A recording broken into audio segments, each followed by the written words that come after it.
Okay, Phil's around with his new 300. He's ridden it for 3.5 hours, so one ride, and we're going to do the first check on it. What we plan to do is go over the bike, tighten all the bolts, make sure nothing's loose. The wheels will check all the spokes are tight, both front and rear. And then we're doing an oil change as well. It's always a good idea when you have a new bike after the first ride to change the oil.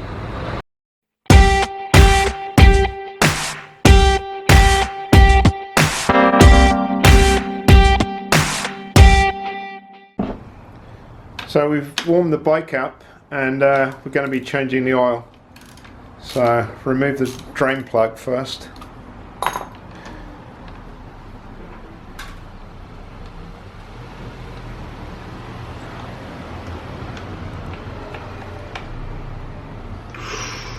Let's have a look at that.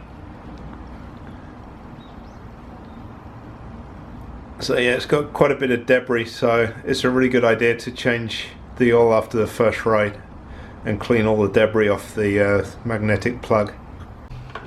And we're using the Tokyo off-road oil drain tool, which allows you to change the oil without taking the skid plate off and making a big mess.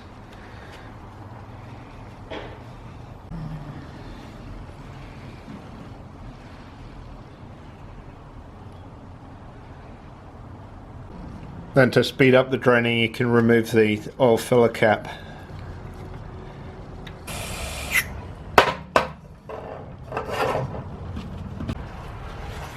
It looks quite fine, there's no big chunks, so I don't think there's an issue.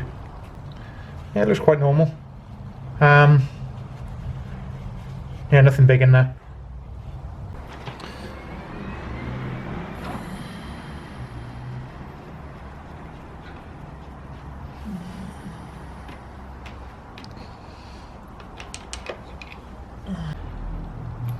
So we've cleaned off the magnetic drain plug and we're reinstalling it. We're using a new copper washer on the drain plug to ensure a good seal. And then you want to torque the drain plug to 15 Newton meters.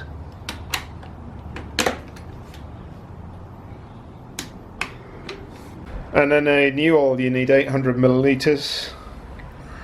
So I've drawn a line on the can, as you can probably see, 800 milliliters, because typically they don't have that marking. And just add the oil carefully so it doesn't overflow. Okay, next we're going to measure the chain slack. So it should be maximum 58 millimeters. So we set the calipers to 58, and you can see there it's a little less than 58.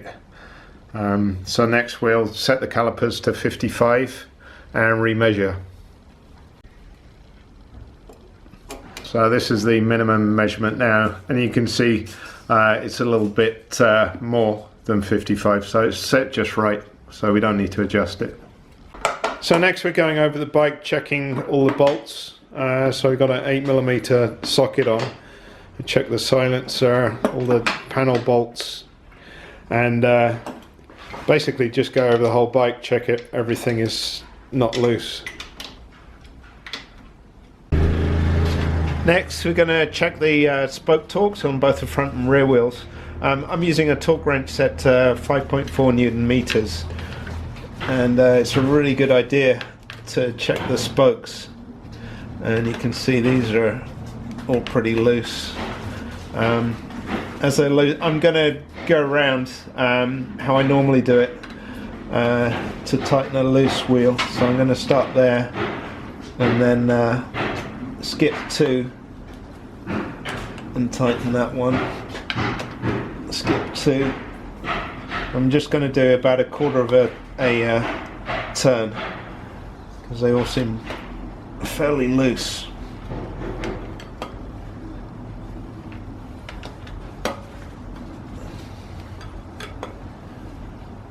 Wow, these are all loose.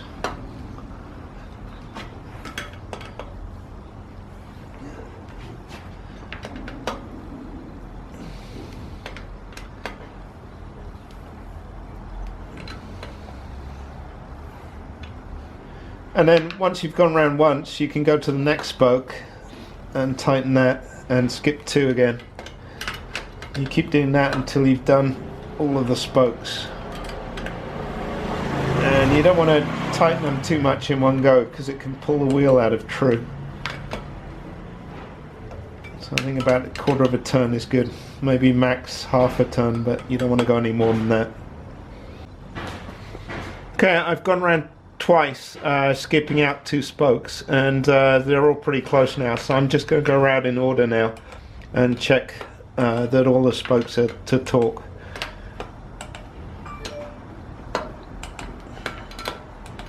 Rocking a roller. So all the spokes are correctly torqued now. To keep the rim running straight and round, that the spoke torque is very important. So that's a really important check to make after the first rain. So we also checked the radiator fluid level, and that's fine. So we don't need to add any fluid. We've been over all the bolts. We checked for any leaks. The suspension, the forks, we checked. So that's pretty much it. So we're ready to go riding tomorrow.